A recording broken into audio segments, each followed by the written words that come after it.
મંડે motivation. એકવાર એક બાળક દરિયા કિનારે રમતો હોય છે. અચાનક દરિયાના મોજા આવે છે અને એનું ચપ્પલ તણાઈ જાય છે.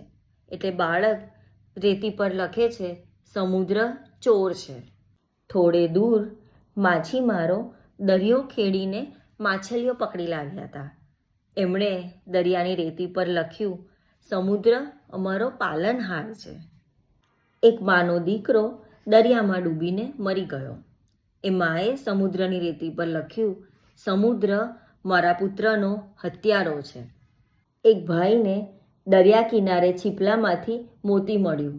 એણે સમુદ્રની રેતી પર લખ્યું કે સમુદ્ર દાનવીર છે. એટલામાં દૂરથી એક મોટું મોજું આવ્યું અને આ ચારેયનું લખાણ ભૂસાઈ ગયું. આપણા માટે દરેક વ્યક્તિનો ઓપિનિયન અલગ અલગ હોઈ શકે, પણ સમુદ્રની જેમ આપણે પણ દરેકના ઓપિનિયનની ચિંતા કર્યા વગર આપણે આપણું કાર્ય વફાદારીથી કરતું રહેવું. Positive action combine with positive attitude results in success.